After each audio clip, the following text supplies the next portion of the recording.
This is West Ham Unofficial. Come on, you Irons.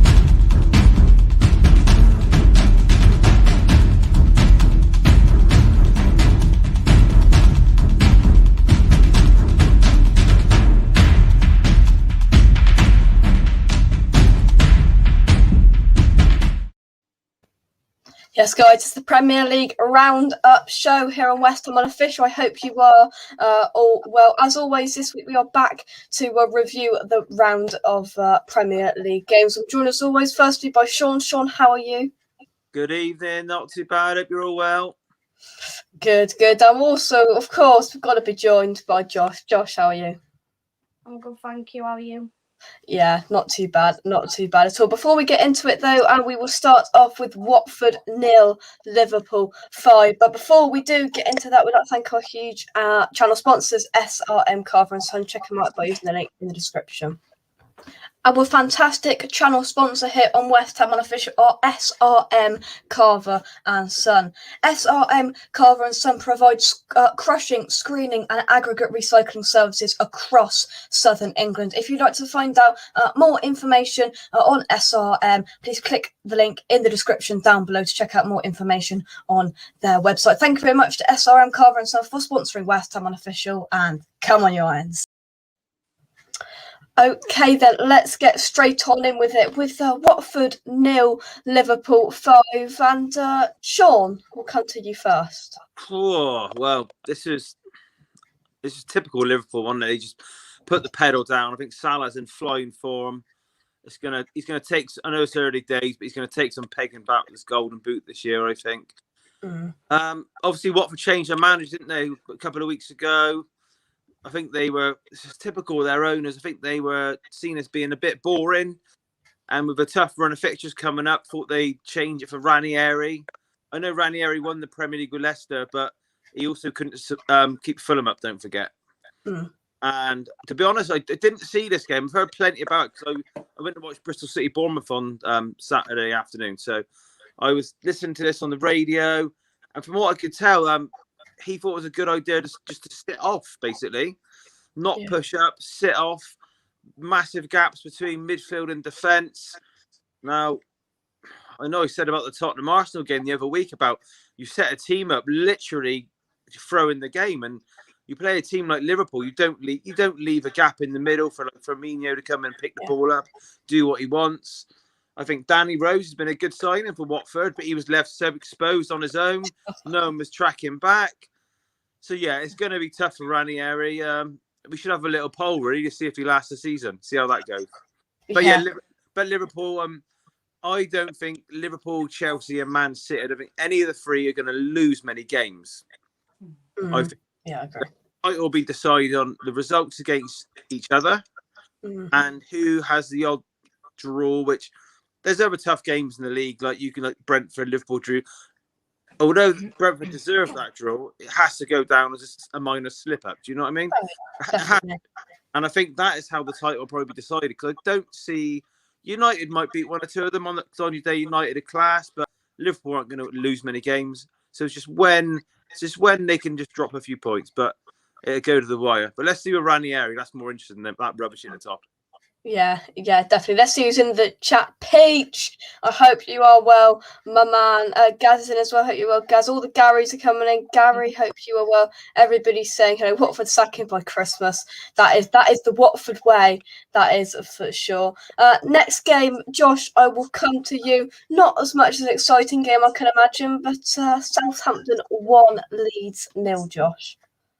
Yeah, I saw the highlights of this game and I thought that it looked like Southampton did deserve to win, and Leeds only had a couple of chances in the whole game, did dominate, and I think they needed that Southampton because they haven't had a very good start to the season, and a lot of people have got them tipped to go down this season. So they needed a win against. I know it's early days, but they just need the wins early, so they don't want to be in a big scrap at the very end of the season. So that's a good win for them. Leeds had the one chance through Dan James at the end, and that was it really, which he should have done better on. Apart from that, for Southampton, it should have been more than one really, and it was a good performance from them considering how they started the season. They haven't won many games yet. They still could be in a lot of people's predictions to go down. I still do think they'll go down at the end of the season, but that was a good win for them, and it should help them. Yeah, definitely. An even more exciting game next for you, Shaun. Norwich 0, Brighton 0. But, Norwich are clutching at straws at the moment. It's another point for them. Yeah, they're on 2 now. I looked at these pictures in the week, and Brighton have been flying. What, Brighton fourth still? Brighton fourth? Brighton are currently sitting fourth still on 15 points, yeah. I looked at this in the week, and I thought, although Brighton are flying, obviously in good form, I could see this was a game where Norwich, it was one of those sort of games where you'd look at it and you think they could get something there. Purely because, I said on your show quite a few times, Norwich are just too nice. Now, they're another side. I'm not saying they're as nice as Norwich, but you'd put them in the same category, do you know what I mean? They're not like a up and at 'em ugly team. They're going to try and play nice football. They also... They're not quite as bad this year, but they've lacked that striker that can put it in the net. So if their forwards have another off day, so yeah, this didn't surprise me that much really, but a point's not really enough, is it? I know Brighton are fourth, but at the start of the season, Norwich are at home. This sort of game, this would be one where they think, right, we can nick that one. That's 3 points. We can get that. We can get up and running. I don't know Norwich's out of fixture list is coming up, but they need a win soon, don't they? They need that win. Like Josh just said, Southampton got their first win. I think that takes them up to 5 or 6 points, I think, now. I mean, I don't think Norwich are going to get their first win next week. They come up against Chelsea and then Leeds, Brentford, Southampton, Wolves, etc. So there's winnable games in there, but then, Brentford are becoming a hard team to play against. You've got Chelsea in there. I can't see them next week. No, like I said, although Brighton are fourth, this would have been the one. Even last week, even Brighton are fourth. They're not going. Brighton aren't a cutthroat team. Do you know what I mean? They're not going to go out and do a demolition job. So they would have looked at this and 0-0. I expect. I don't know. I expect the fans would have still walked out a bit down with this, really. And like you said, that fixture list doesn't look good. Every team you just mentioned, don't know. Like Leeds are in amongst it. As you know, I got some good friends who are Leeds fans, and they said basically, after this game, it was the first game where they felt a little bit down about their result. I think they had three chances on goal, none on target, and that's what happens when you take out 3 of their key players. The squad's so way for thin. So if they're missing, I think they were missing Phillips and Bamford, and they are missing key players in there, which is. So back to Norwich, if they're missing in that game, they might have a chance. But how many goals have Norwich scored now? Have you got that in front of you?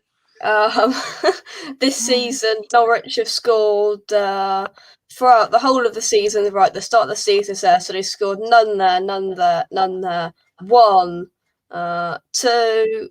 They've scored 2 goals so far this season. We'll be on 8 games. Is it 8 games now? 8 games. Yeah. You know what I mean? Let's have a look in the chat. My favourite little men, the mini Ant and Deck of YouTube. Right then, are you Ant or are you Deck, Josh? I'd probably be Deck on the small. Oh, of course you'd be Deck. I'll leave Ant, who's the one who's always getting drunk and getting into car crashes. Of course, I have that one. Anyway, I'll tell you what, Josh. I know you don't want to talk about it too much, but you really did do a Spurs at the weekend because. I think it was yesterday was the anniversary of the Lanzini goal. I had to mention it at some point, Shaun. You were 2-0 up on the 80th minute, Josh, and 15 minutes later, you were left with no points. What the hell went on? I don't really know. I was at the match, and Oh, I just thought, with 10 minutes ago, Wolves were awful. Villa were quite good first half. Second half, we weren't the greatest, but that was when we scored the 2 goals. But we were trying to sit back at 1-0, and it was like the 50th minute, and then even after we scored our second one, we still were. But then we keep giving them the ball back, and they keep giving us the ball back, and it was a shocking game second half. So I was thinking, we should be all right now. 10 minutes to go, 2-0. They kept giving us the ball back. I was thinking we should be all right. And then once they got one, I thought they might go and get a second, and we'd throw, and it'd be a point. For them to get 3, I just never thought that would happen. It's just unbelievable.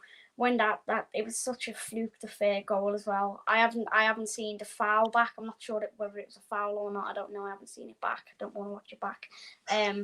But yeah, the goal, as soon as it hit our player, you just knew it was going in. It went in slow motion. You just knew it was going in then. And I just don't believe it. We were 2-0 up in the 81st minute. Just thought it's impossible to even.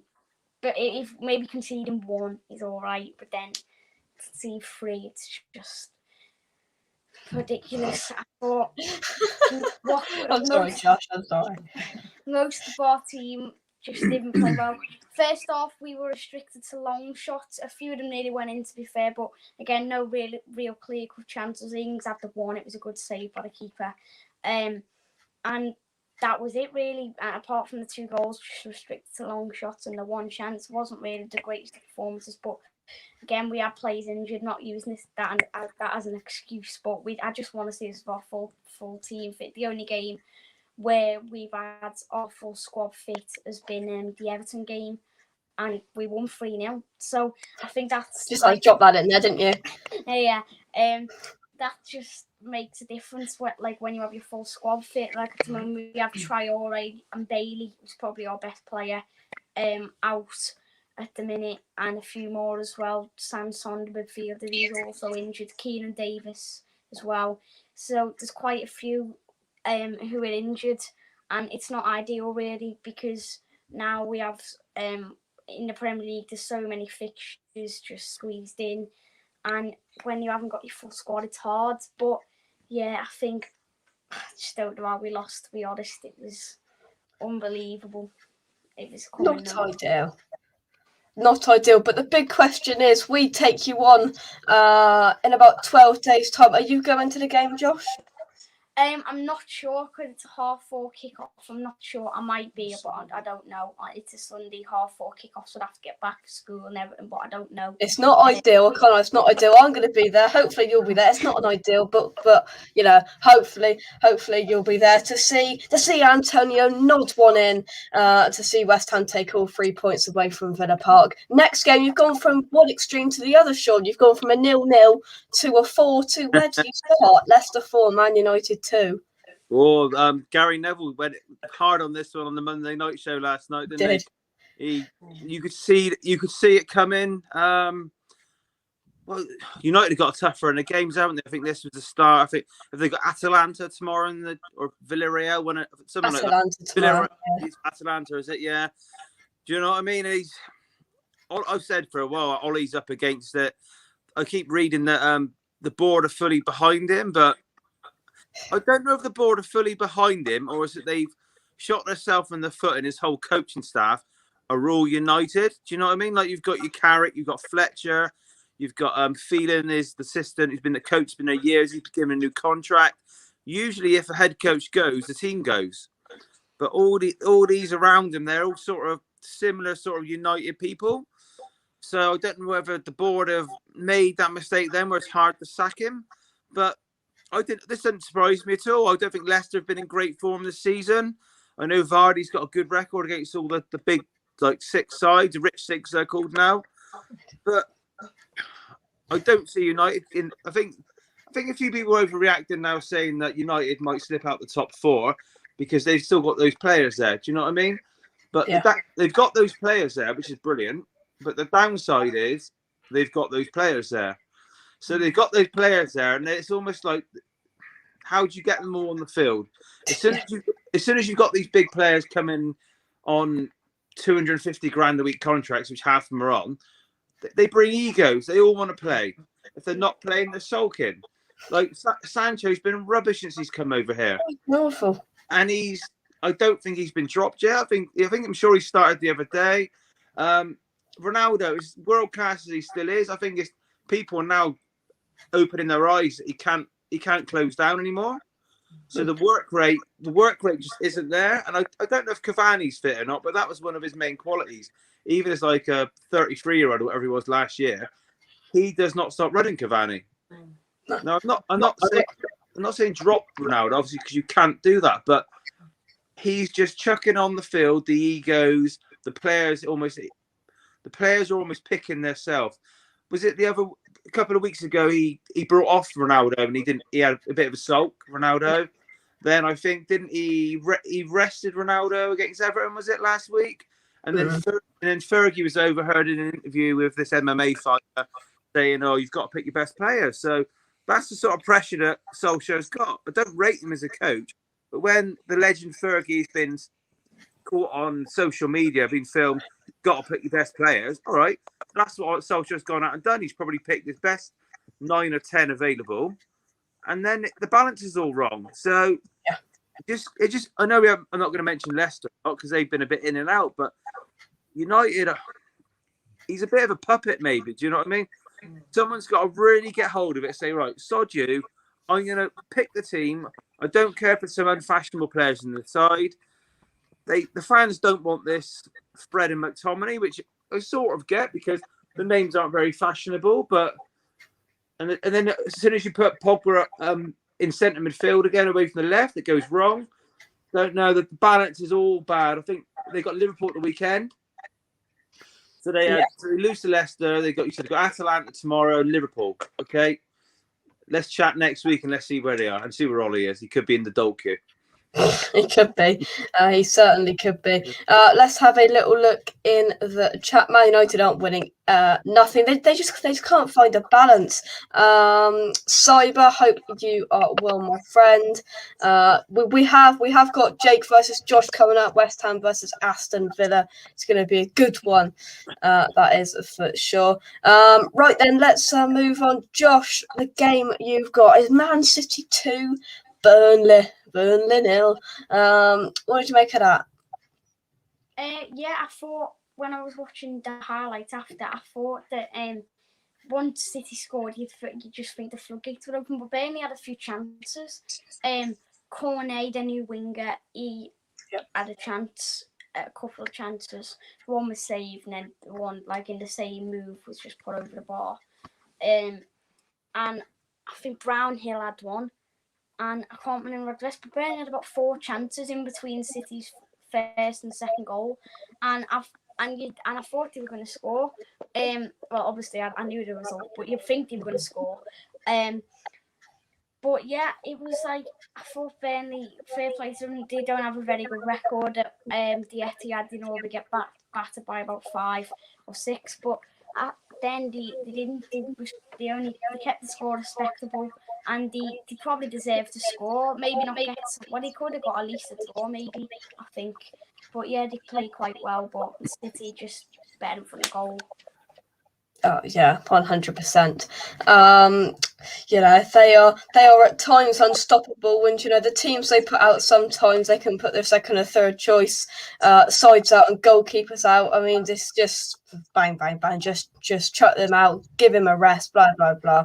It's just the powers they have. But Shaun, next up, Brentford were defeated at home to Chelsea. Now, after them beating us in the 94th minute, I can't lie, I had a little wry smile when I saw this result. Well, Brentford deserves something, didn't they? This is a last year Leeds. Everyone to their flavour of the month, breath of fresh air. We got it again, haven't they? That's all it is. They're doing. Brentford are doing brilliant. They're up for the fight. They're going to battle for every single game and point. Everyone was praising Mendy, the Chelsea keeper. He did have a good game. Even the one that he tipped over, I thought it was down his throat a little bit. Do you know what I mean? Yeah. People can get carried away with goalkeeper performances when they do their job. Do you know what I mean? He saved chances what you'd expect a goalie to save. If any goal he let, probably most of them in, you think he's had a howler. So you've got to be sensible. Like he kept the shots out, but I did think some of Brentford's finishing was still a bit Championship, to be quite honest. Yeah. I mean, they'll go, they'll keep going. I do think Tony's good, but it is his first year in the Premier League. I know he didn't have all the chances, but yeah, Mendy, he did his job. I wouldn't say he was pulling off worldies left, right, and centre, but I think we started at the beginning of the show talking about Liverpool being, and we mentioned about Norwich being the cutthroat team. Well, this is Chelsea. Do you know what I mean? Yeah. Even since the Abramovich money come in, I think there's only won a bundle of trophies. I don't think there's been many, maybe one of the Mourinho years, the Ancelotti, where they've been really exciting to watch. And Conte come in. I mean, even this team, I don't think it's that exciting to watch. You know, I know they won the Champions League over Man City last season. Because they're organised, they got a good unit.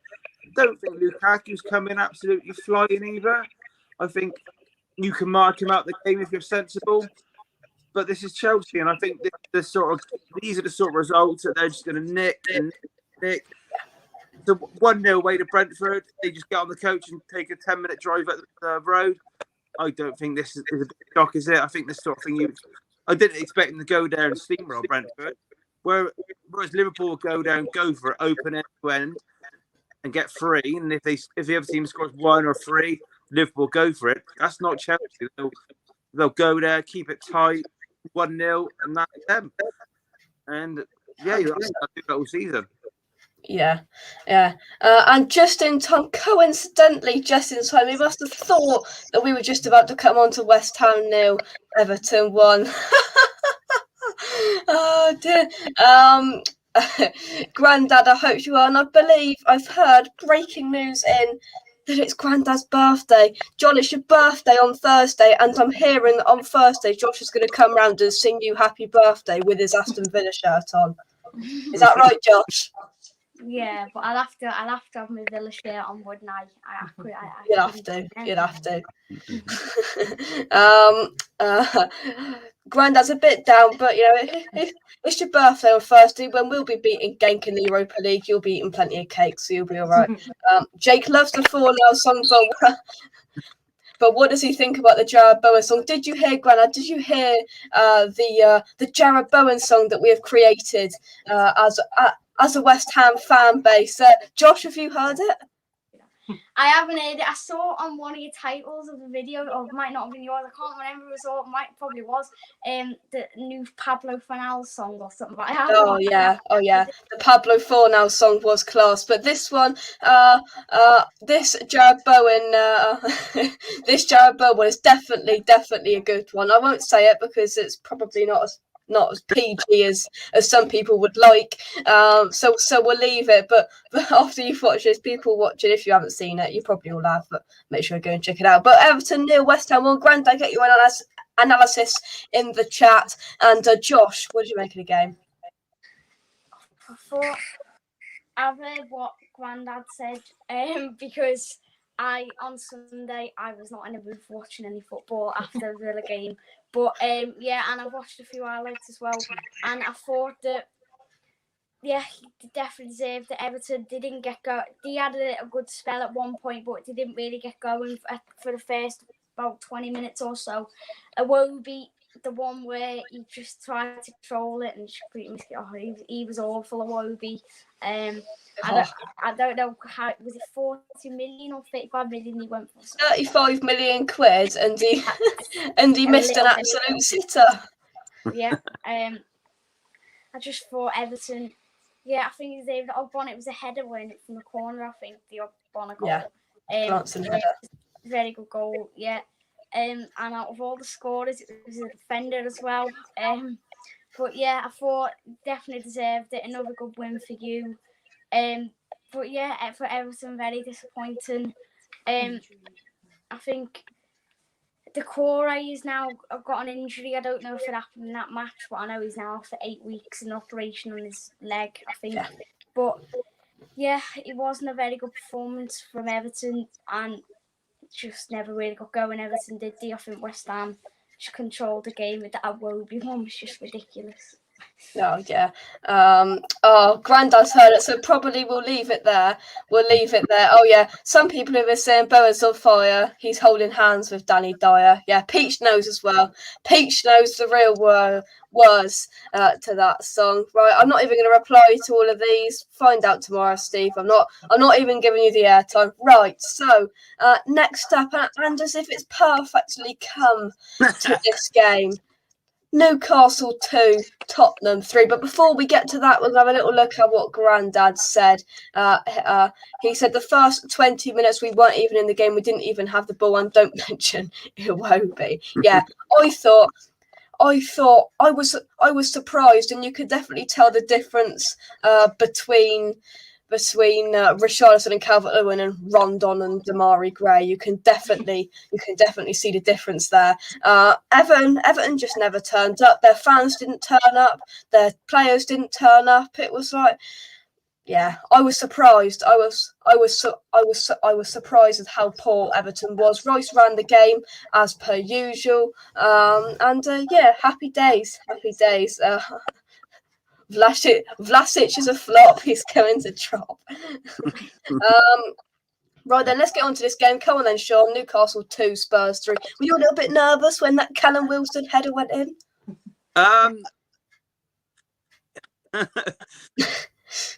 We know what Tottenham are like. Like, you could have predicted an early goal. You could have predicted us biting our fingernails at the end. That's Tottenham. But I don't think I can't remember if we spoke after when Spurs beat Villa 2 weeks ago. I can't remember. When I told you about a month ago they needed to play 4-2-3-1. Remember? I said, we haven't got the squad for 4-3-3. Played 4-2-3-1, beat Villa. It was only 2-1 against Villa, but I thought we should have scored 3 or 4 in that game. That was very comfortable. Against Newcastle, we could have easily won 5-1. We were in control from the 2nd minute to the 88th minute. Newcastle were very poor. I think Tottenham, they're starting sort of... It's an unchanged team now from the Villa to the Newcastle game now. Close to the best team. It's definitely the best formation. I think it was a good win considering it was after the international break again. And Tottenham in the last international break, I think we lost 6 players due to quarantine and injury. This one... we had the 4 South Americans, they come back. I think 2 of them started. I think they landed in the UK Saturday evening and played Sunday afternoon. It didn't really break in the press. But on Saturday, Spurs fans were having a meltdown that we lost 2 to COVID. Yeah. 2 players had a false positive, they called it. And you know what football fans are like. There's people tracking jets from Luton Airport on Saturday night. Because the 2 people apparently missing were Brian Gill and Son. So there was a mini meltdown. Then they decided that Son had passed the test Saturday evening and he was on this jet flying up. So everyone was tracking this jet up. But I haven't actually spoken to Josh since he had the little laugh about Oliver Skipp playing in the Tottenham midfield either. But Tottenham declined because they're playing a championship midfielder. What he didn't mention was he was in the championship team of the year for the champions. And a regular for the England under-21s. What are you going to say about that, Josh? Well, that's a championship team of the year, not the Premier League. He's fired it back. Fired it back over to you, Shaun. It is a different level to playing in Europe. Like, I know it's only the Europa Conference League, but it's still Europe. Because he's not like a fashionable name, not a lot of people won't have. I'll be off the radar for a lot of people. I'd say he's in the top 5 most important players of Tottenham. For some reason, Nuno left them out of the North London derby and went and opened 4-3-3. I wouldn't be surprised if in the next 2 or 3 international call-ups he's brought into the England squad. Mainly because I think we spoke after the England game. Remember I said that although Rice and Phillips are great runners, but we maybe could do with like an intelligent holder. I think he could be that player. He is very intelligent. Whoever gets the ball in midfield, he's there straight on him. He can play good passes. He's a very intelligent player. He's only 20, so they might be patient with him. But he's a regular in the under-21s midfield, so he's worth keeping an eye on for sure. But yeah, I do think he will come good in the future, but just for now, to think that you were in the Champions League final the other year and now you're playing someone who's in the Championship last year, that was all I was thinking. But he is only young, so he will come good in the future. But a lot changes in a couple of years, because a couple of years ago, Sissoko, who's now playing for Watford, is in the final, and Yeah. we'll see. We'll see what happens. But in this formation, it suits. And Dombele's got like a free roll and a 10 a little bit, and he was quality against Newcastle. Yeah. I think it suits Son not to be in a rigid front three, so we can sort of drift about. They can swap the Mora. Kane's got 3 other players to playing behind him. I thought Kane was very good yesterday. I've told you before, I don't think Kane's been as bad as the press have made out. I know he was poor for England, as was everyone, but that goal and assist, I think it was against Villa, where he scored from the halfway line? It got tipped over. I think it was. And Kane, yeah, that was. Yeah, and then he did a back heel in the box to Celso, got one saved. So what I said to you, Jake, said it's fine margin. He was fine margins from goal of the month and assist. You know what I mean? So down on Sunday, it was a very intelligent curve run, little chip past the goalie, and assist. So it's fine margins when you compare that good. It's fine margins. I sort of had a little knock at Ronaldo earlier. Oh, he's not chasing down. He had a poor game. He could come out and destroy Liverpool at the weekend. When you're like an elite footballer, it's fine margins. You can go off the boil. Harry Kane's now only 5 goals behind the Salah, and I think it's Vardy leading the chase for the Golden Boot. He won't be far away. But we got your lot at the weekend, I believe, haven't we? So yes, that's going to be tasty. Unfortunately, I'll be on a cruise, so there won't be there won't be any of that. I'm going to be watching it whilst sailing away. So I'm going to sit there with my nice drink, watching Mikel Antonio absolutely batter Eric Dyer. You won't get a signal. You won't get a signal on that boat. Will we not? All right. No. You're sailing to some port and see that Harry Kane scored a double or something like that. Oh, yes. Simon, good evening. Apologies for my lateness. That's a late mark for you, Simon. long day of work today. We can't all be on half time, unfortunately. All right, so I'm not complaining. I'm not even on half time. I'm still. See, even Josh ain't on half time. It seems like it's only my school in the old country. I'm not complaining though. Shiny G, I hope you are all well. Everyone's saying hello to each other. I can't wait to play Tottenham. We're having a party. Yeah, Tottenham do get battered everywhere they go. We battered Tottenham's under-23s last night. If you remember, hopefully you would have seen that members exclusive video that I put out this afternoon for that coverage of that game. If you'd like to become a channel member, why not? You can become a channel member by clicking the link that I'm going to put in the chat in just a second. Whilst I find that link, let's go on to the final game of the weekend, and all I'm going to say is Arsenal, you are so flipping lucky. Josh, to you. Yeah, I thought they were so unlucky. Palace, they're such a good side under Vieira. All the new ones, the new signings, they all linked up for the second goal. That second goal was brilliant from Edouard. I think he's only scored against North London club since he signed for Palace. I don't think he scored against anyone else. And Gallagher, he's a really good player. At West Brom, I thought he was just like one of them just nasty ones who always gets booked. He got more bookings than everyone in the Premier League last season, I think. Very good. But this season at Palace, he's been really good. I just think Arsenal, they were so lucky, weren't they? I thought Palace dominated, really. They had a few chances, Arsenal, that was it, but really Palace should have been outside. And Vieira said it in his interview after the game, they threw it away, really, Palace. I think it's quite a scrappy goal as well, the Lacazette one. So I thought they were dead unlucky, Palace, but Benteke scored, and when Benteke scores against you nowadays, you know that you're not the best defensively.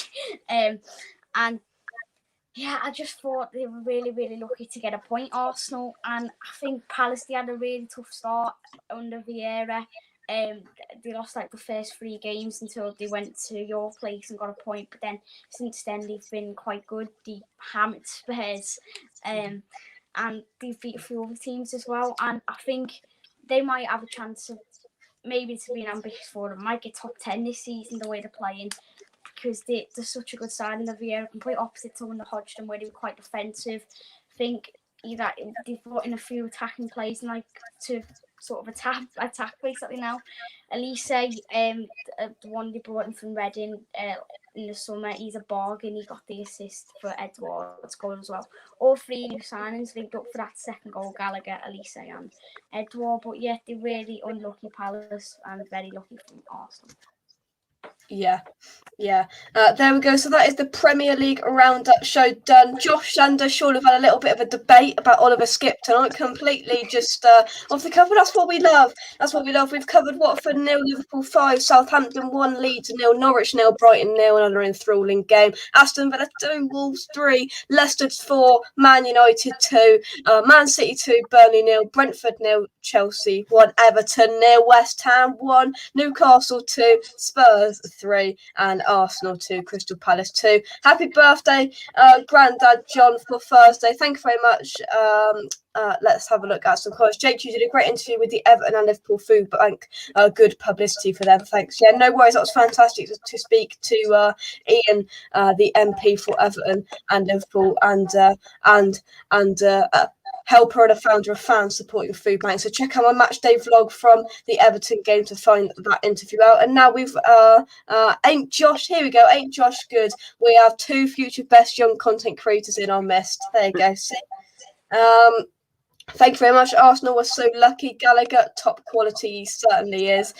Thank you very much to Josh and Shaun for joining me tonight. We've run a little bit over, but now what we do, I'm going to jump over to West Ham Reunited for their chat about Mikel Antonio, and I'm sure we'll discuss how he will absolutely batter Spurs next weekend. Shaun, thank you very much, and Josh, thank you very much. Thank you. Thank you very much. Come on, you guys. We'll catch you in the next one. Cheers, guys. Bye-bye.